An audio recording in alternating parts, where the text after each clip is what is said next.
Hello students. इस video में हम सॉल्व करेंगे पेपर 6 का सेक्शन बी, जिसमें पहला क्वेश्चन है 25 नंबर। उसमें कहा है find the HCF of 96 and 404 by prime factorisation method. ठीक है, अब देखो, हमको एचसीएफ निकालना है किसका, 96 और 404 का, वो भी प्राइम फैक्टराइजेशन से। तो प्राइम फैक्टराइजेशन करते हैं, चलो।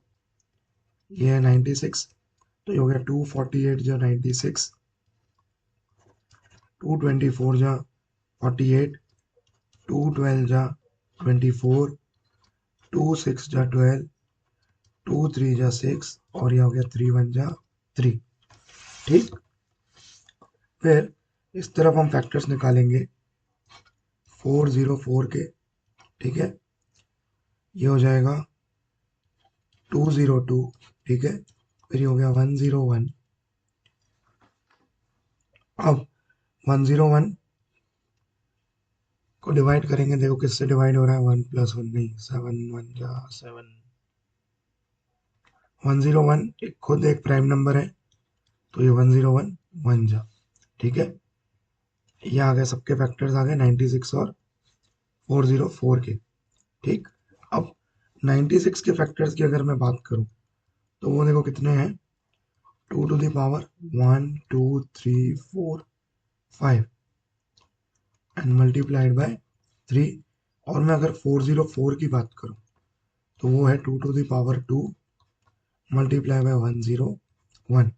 तो मैं अगर एचसीएफ की बात करूं, एचसीएफ जो है वो दोनों में कॉमन क्या है, 2 और उसकी छोटी पावर, यानी 2 की पावर 2 इज योर आंसर। अब 2 की पावर 2 क्या होता है, 4। और मैं अगर एलसीएम की बात करूं, एलसीएम के अंदर हर नंबर आएगा और उसकी मैक्सिमम पावर कंसीडर की जाएगी, यानी 2 to the power 5 multiply by 3 multiply by 101। अब 2 टू द पावर 5 ये होता है 32 मल्टीप्लाइड बाय 3 मल्टीप्लाइड बाय 101।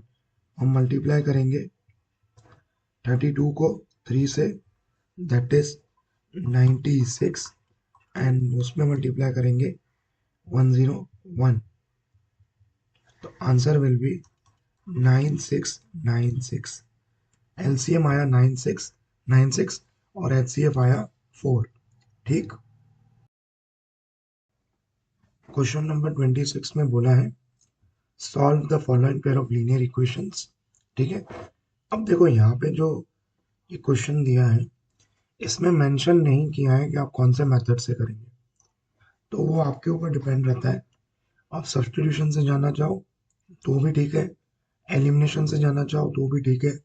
हम यहाँ सब्स्टिट्यूशन से जाएंगे। ठीक है, तो ये हो गया पहली equation 2x plus 3y equal to 46, और दूसरा इक्वेशन हो गया 3x plus 5y equal to 74।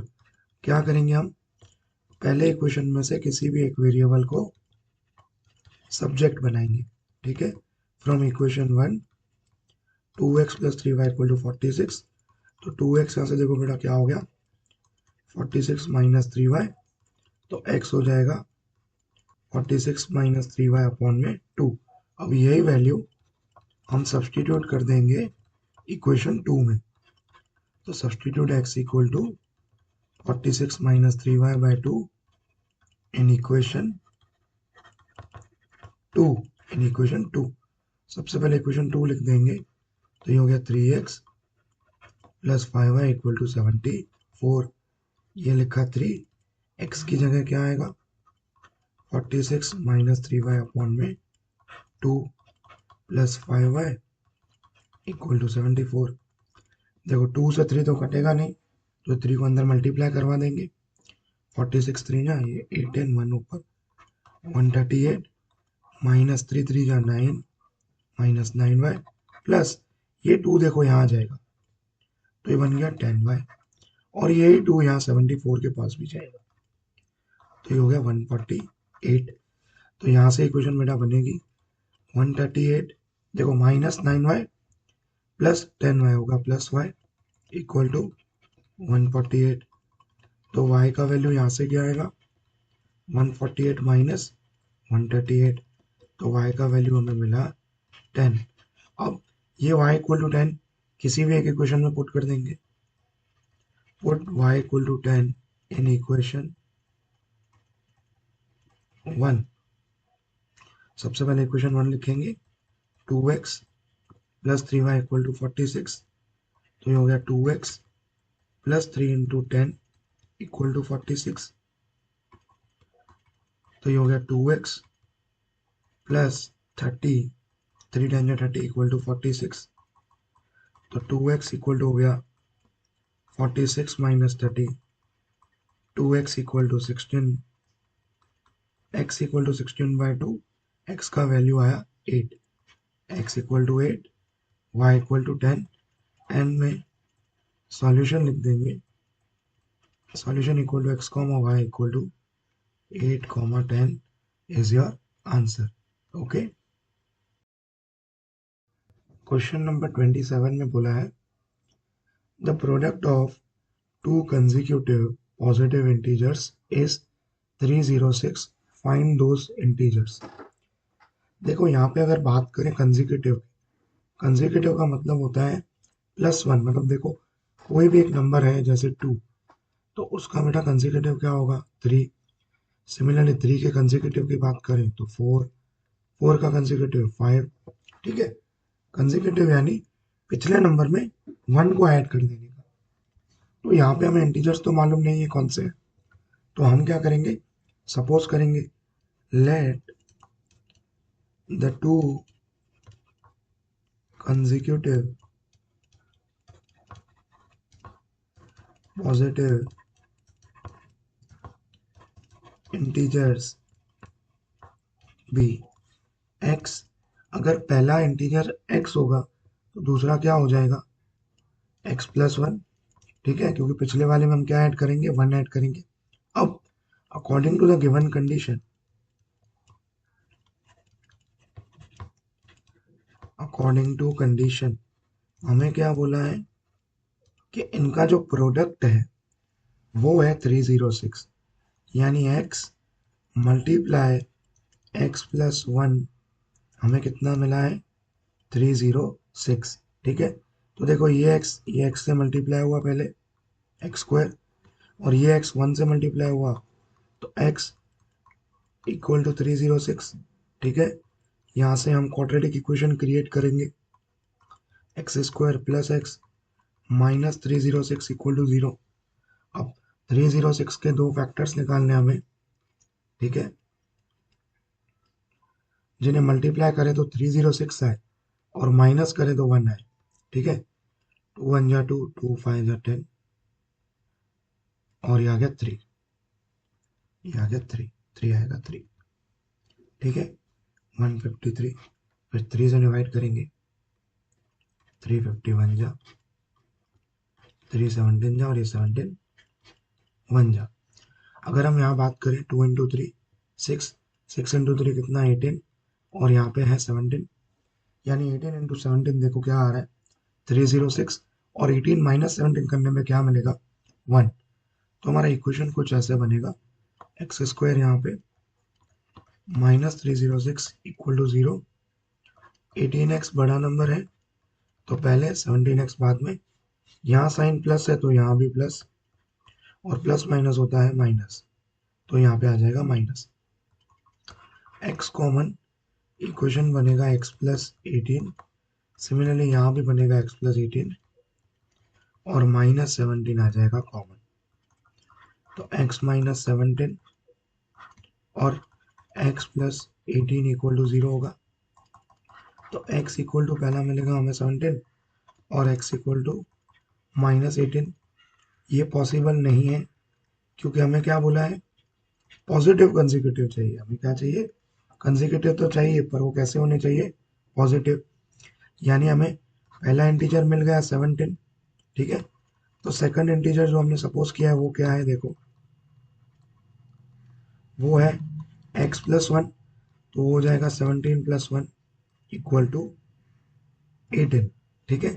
So the two integers are 17 and 18.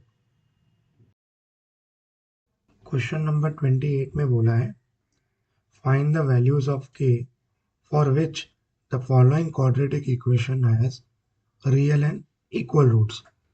जब भी क्वाड्रेटिक इक्वेशन के रियल एंड इक्वल रूट्स होते हैं तब डिस्क्रिमिनेंट को जीरो लिया जाता है, पर सबसे पहले हमें उसको जो क्वाड्रेटिक इक्वेशन है उसको कंपेयर करके ए बी और सी जो होते हैं उसको हमें फाइंड आउट करना पड़ता है, जो इस केस में थोड़ा कॉम्प्लिकेटेड है। देखो हम कैसे सॉल्व करेंगे।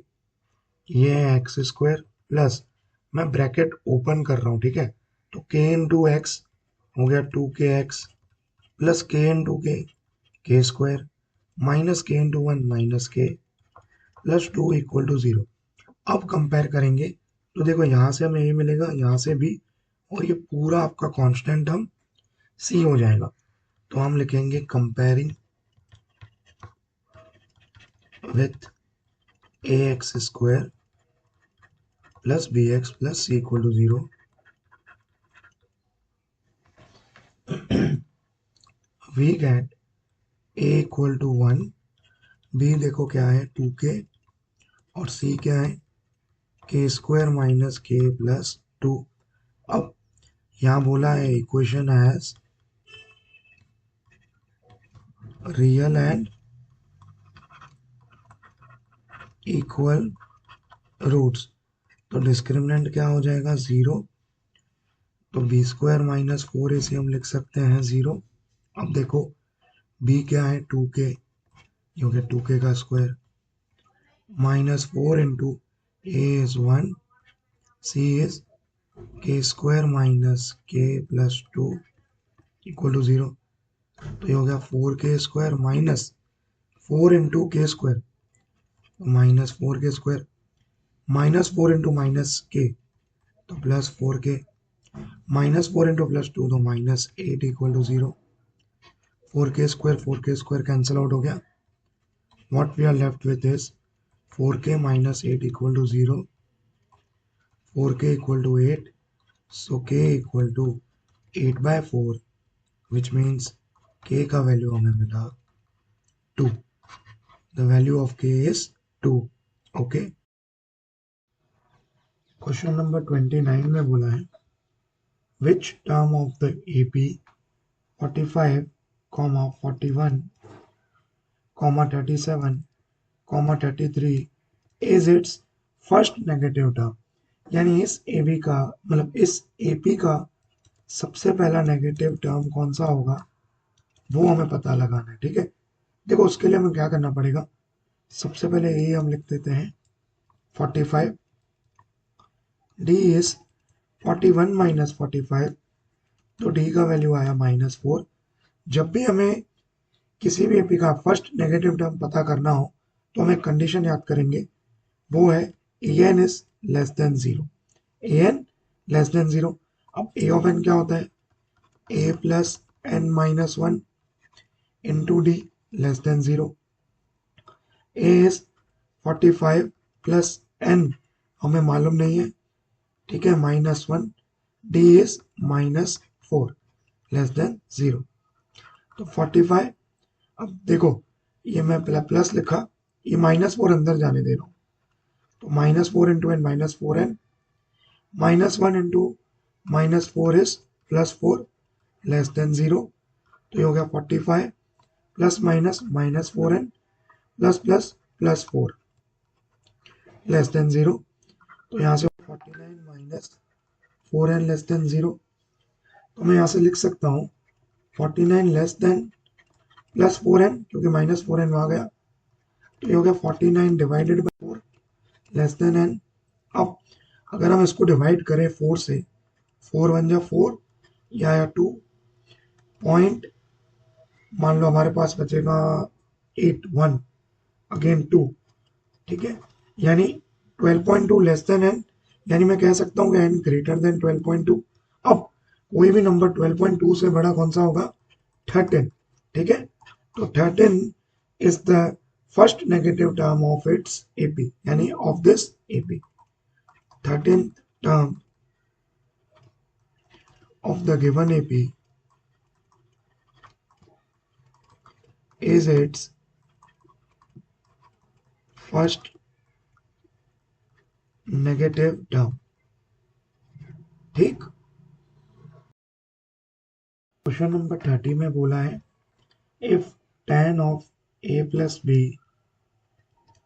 इज इक्वल टू √3 और दूसरा बोला है tan of a minus b equal to 1/√3 और कंडीशन दिया है कि 0 degree less than a plus b less than equal to 90 degree. यानी जो a का वैल्यू आएगा और b का वैल्यू आएगा उन दोनों को अगर हम ऐड करेंगे तो उसका वैल्यू 0 से ज़्यादा होना चाहिए और 90 से कम होना चाहिए या 90 के बराबर होना चाहिए और a का वैल्यू भी b से कैसा होना चाहिए, बड़ा। देखो सबसे पहले मैं अगर इसकी बात करूं तो देखो tan of a plus b मैं एज इट इज लिखता हूं। tan के कौन से डिग्री पे वैल्यू उसका √3 होता है, tan 60 पे। ठीक है, tan 60 लिख सकता हूँ √3 की जगह।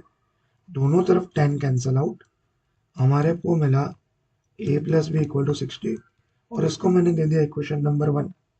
और अब इस वाले इक्वेशन की बात करें तो tan के कौन से डिग्री पे उसका वैल्यू 1/√3 होगा, that is tan 30।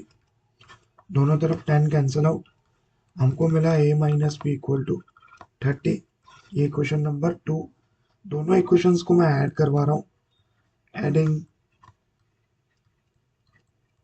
Equation 1 and 2 we get a plus b equal to 60 और दूसरा इक्वेशन है a minus b equal to 30। मैंने ऐड दोनों इक्वेशंस को इसके लिए करवाया क्योंकि इस तरफ b पॉजिटिव है और इस तरफ b नेगेटिव है। ऐड कराने में फायदा क्या रहेगा, सीधा कैंसिल आउट हो जाएंगे और यहाँ से 2a हमें मिलेगा 90।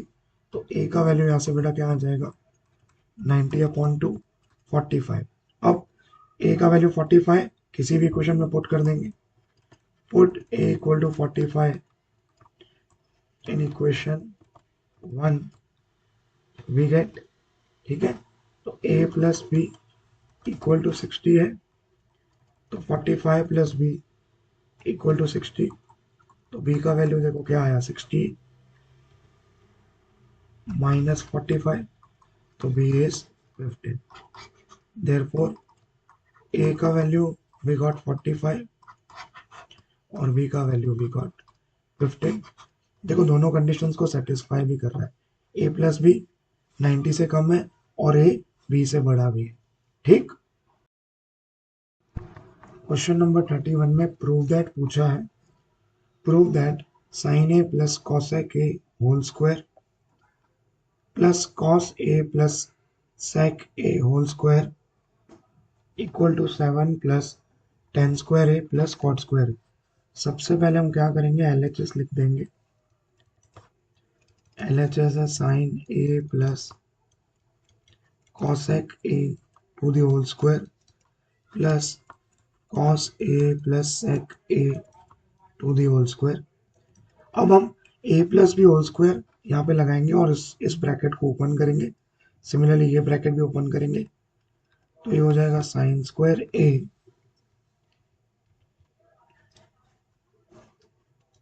Plus 2 sine a cosec a plus cosec square a। ठीक है, और इस तरफ ये ब्रैकेट भी ओपन करेंगे तो cos square a plus 2 sec a into cos a plus sec square a। ठीक है, अब देखो ये जो साइन स्क्वायर है प्लस कॉस स्क्वायर कितना बन जाएगा, 1 प्लस कॉसेक स्क्वायर है ना, बस। ठीक है, अब आइडेंटिटी लगाएंगे। अब देखो sine square plus cos square को मैंने लिखा 1। ठीक है, अब देखो 2 sine a into cosec a, sine a और कॉसेक ए कैंसिल आउट हो जाएंगे, बचा क्या 2 plus 2 sec A into cos A, ये भी क्या आ जाएगा 2 और हमको बचा कॉसेक स्क्वायर ए प्लस सेक स्क्वायर ए, कॉसेक स्क्वायर ए प्लस सेक स्क्वायर ए। हमें आरएचएस में देखो क्या लाना है, टेन और कॉट लाना है। तो पहले देखो इनको तो ऐड कर देंगे, हमें मिला 5। अब कॉसेक स्क्वायर ए को मैं क्या लिख सकता हूँ, 1 प्लस कॉट स्क्वायर ए, और सेक स्क्वायर को मैं क्या लिख सकता हूँ, 1 प्लस टेन स्क्वायर है, क्योंकि आइडेंटिटी है। तो 5 प्लस वन कितना हो गया, 7, और ये हमको मिला प्लस का tan square A plus cot square A, और ये आ गया हमारा R H S, hence proved. ठीक। क्वेश्चन नंबर 32 में बोला है X Y is a tangent to a circle with centre O touching the circle at point Y. Okay, और यहाँ भी बोला है if O X equal to 61 centimetre and diameter of circle is 22 centimetre. अगर diameter of circle हमें मिला है 22 centimetre, तो रेडियस ऑफ सर्कल देखो क्या हो जाएगा, रेडियस ऑफ सर्कल क्या है, ओ वाई, क्या है ओ वाई, ठीक है। ओ वाई मेरा क्या है, रेडियस, डायमीटर का हाफ यानी 11 सेंटीमीटर। तो मैं यहाँ लिख सकता हूँ 11, ठीक है, 11 सेंटीमीटर। अब हमें फाइंड करना है एक्स वाई। देखो हम लगाएंगे Pythagoras theorem in triangle O Y X, angle Y मेरा क्या है 90 डिग्री। तो बाय पाइथागोरस थ्योरम, ठीक है, पाइथागोरस थ्योरम, देखो टेंजेंट और रेडियस हमेशा 90 डिग्री बनाता है, ठीक है, इसके लिए मैंने एंगल वाई 90 लिखा है। O X square equal to, हम लिख सकते हैं O Y square plus Y X square, ठीक है। O X is 61 square equal to O Y is 11 square plus Y X square, ठीक है। अब हम क्या करेंगे, हम लिखते हैं 61 square minus 11 square equal to Y X square. अब A square minus B square लगाएंगे, या आपको ऐसा लगता है कि स्क्वायर करके माइनस करें तो भी कोई दिक्कत नहीं है। मैं लगा रहा हूँ ए माइनस बी, ए प्लस बी, ठीक है। तो ये हो गया 50, और ये हो गया कितना 72 equal to Y X square. अब 72 इंटू 50 करेंगे, ठीक है, 72 को मल्टीप्लाई करो 5 से, ठीक है। तो वाई एक्स स्क्वायर हमको मिलेगा, वाई एक्स स्क्वायर 3600, ये किसका स्क्वायर है बेटा, ये स्क्वायर बन जाएगा 60 का। Therefore length of Y X is 60 centimetre. Okay.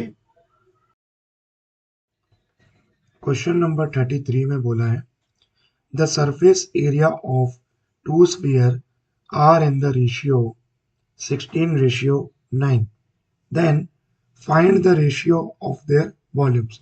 यहाँ पे यानी दो स्फीयर हैं, स्फीयर 1 और स्फीयर 2, उनका सरफेस एरिया का हमें रेशियो दिया है। तो मैं लिख रहा हूँ सरफेस एरिया ऑफ स्फीयर 1 क्या हो जाएगा, देखो 4 पाई r1 स्क्वायर, क्योंकि स्फीयर 1 है, और डिवाइड में क्या आ जाएगा, सरफेस एरिया ऑफ स्फीयर 2, उसके डिवाइड में क्या आ जाएगा 4 पाई r2 होल स्क्वायर। अब देखो surface area of sphere 1 ratio surface area of sphere 2 क्या दिया है हमको, 16:9। तो मैं लिख सकता हूँ 16/9 equal to 4 pi r1 square upon 4 pi r2 square. 4 pi cancel out, हमें मिला 16/9 equal to r1 square upon r2 square. तो यहाँ से मैं R1/R2 देखो क्या लिख सकता हूँ, 16 किसका स्क्वायर है, 4 का, 9 किसका स्क्वायर है, 3 का। इसको मैं दे दूंगा रिजल्ट नंबर 1। ठीक है, हमें निकालना क्या है, रेशियो निकालना है उनके वॉल्यूम का। ठीक है, तो volume of sphere 1 divided volume of sphere 2, ये निकालना है हमें। तो वॉल्यूम ऑफ स्फीयर का फॉर्मूला देखो क्या होगा, 4/3 पाई R1 क्यूब। ठीक है, क्योंकि स्फीयर 1 की बात कर रहे हैं तो उसका रेडियस R1 है। और वॉल्यूम ऑफ स्फीयर 2 का क्या हो जाएगा, 4/3 पाई R2 क्यूब। ठीक, 4/3 कैंसल, पाई पाई कैंसल, यानी R1/R2 का होल क्यूब हो गया। अब देखो रिजल्ट 1 से R1 और R2 क्या है, 4/3, तो मैंने यहाँ रख दिया 4/3 का क्यूब। अब 4 का क्यूब 64, 3 का cube 27, answer is 64/27। Okay, question number 34 में बोला है, for a given frequency distribution in usual notations, a दे दिया है हमें 50, ए यानी अज्यूम मीन होता है, सिग्मा FI/UI दिया है -36, सिग्मा FI हमें दिया है 35, और H हमें दे दिया है 10, और हमसे कहा है find the mean of the data. अब देखो मीन की फॉर्मूला क्या होती है, X bar equal to A plus sigma FI/UI upon sigma FI into में H। ठीक है, तो ए का वैल्यू देखो क्या है 50, प्लस सिग्मा FI/UI देखो क्या है -36 अपॉन सिग्मा FI क्या है 35, और H है हमारा 10। तो यहाँ से देखो ये क्या हो जाएगा 50 प्लस, ठीक है, यहाँ मैं कटिंग कर रहा हूँ, 5 2 जा 5 7 जा। ठीक है, तो ये हो गया -36/7, और ये इंटू में 2, इसको मैं अंदर ले लेता हूँ, तो ये हो गया 50 प्लस माइनस माइनस, और ये आ जाएगा 72/7। तो 50 माइनस 72/7 को हम सॉल्व करेंगे, 7 1 जा 7, 2 बचा, ठीक है, 0 लिया, फिर यहाँ पे 0, फिर 2 आया, पॉइंट लिया, यहाँ 0, 7 2 जा 14, 6, फिर 0, 8 जा 56, यानी 10.28 आया। तो 50 माइनस 10.28 अगर हम करेंगे तो आएगा 39 पॉइंट आएगा 72। ठीक है,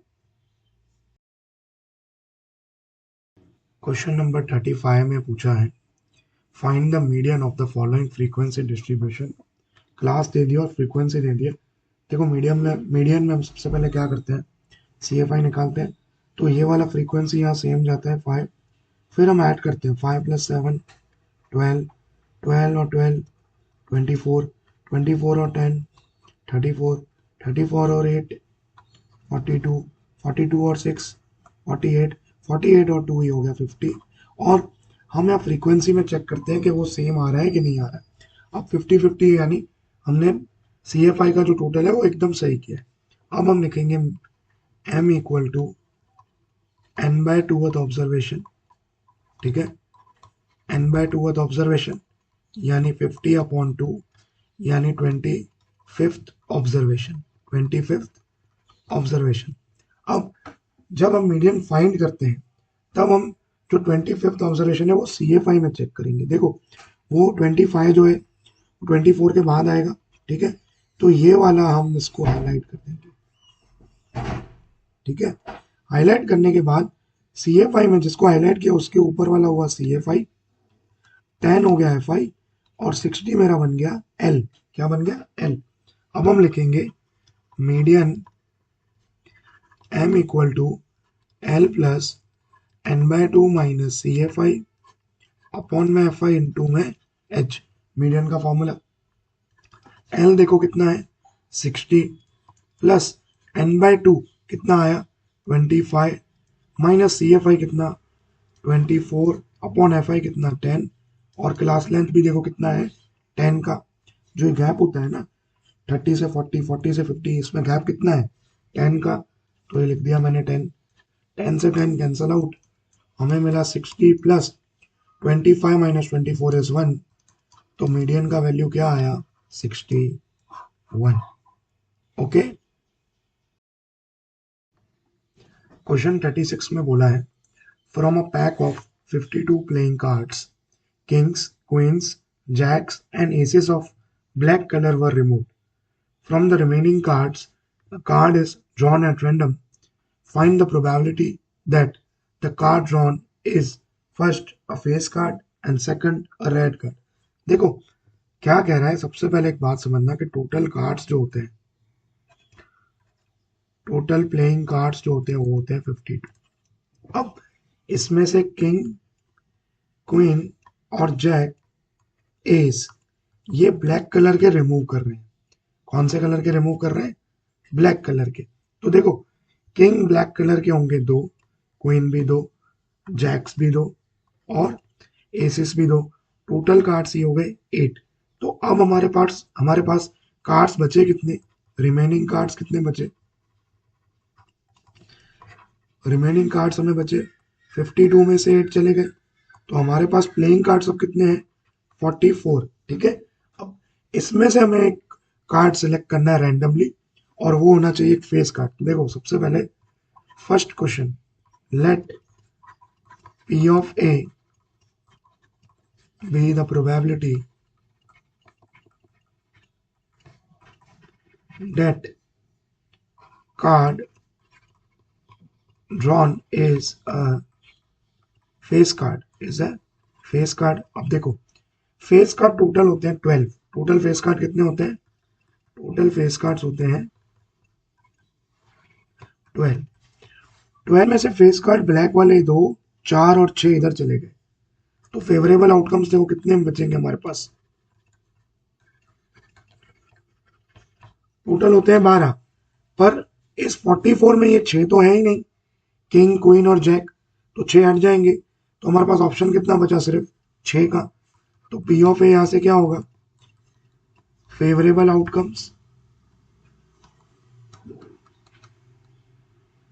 अपॉन में टोटल आउटकम्स। ठीक है, फेवरेबल देखो कितने हैं 6 और टोटल कितने हैं 44, तो ये क्या हो जाएगा 2 3 जा 222 जा, आंसर आया 3/22।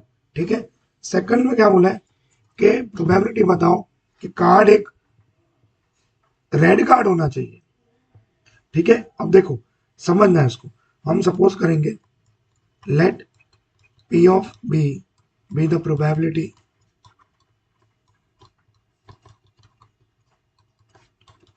that card drawn is a red card, is a red card। अब देखो सीधी सी बात समझो, टोटल हमारे पास जो 52 कार्ड्स होते हैं उसमें से 26 ब्लैक होते हैं, 26 रेड होते हैं। ये जो 8 कार्ड हमने रिमूव किए वो पूरे पूरे ब्लैक के रिमूव किए, रेड कुछ भी हटाया नहीं हमने, तो टोटल हमारे पास रेड कार्ड कितने हैं अभी भी 26। ठीक है, अपॉन में क्या आ जाएगा 44, तो P ऑफ B क्या हो जाएगा 26/44, तो हो गया 213 जा 222 जा, answer is 13/22। Okay, question number 37 में बोला है it is given that in a group of 3 students the probability of 2 students not having the same birthday is 0.992, यानी P ऑफ A बार जो दिया है नॉट हैविंग मतलब P ऑफ A बार वो है 0.992। तो पूछा what is the probability that the 2 students have the same birthday, यानी P ऑफ A हमें पता लगाना है। हमें पता है कि P of A plus P of A bar क्या होता है 1, तो P of A equal to क्या हो जाएगा 1 minus P of A bar, तो 1 माइनस 0.992 यानी आंसर आएगा 0.008। ठीक,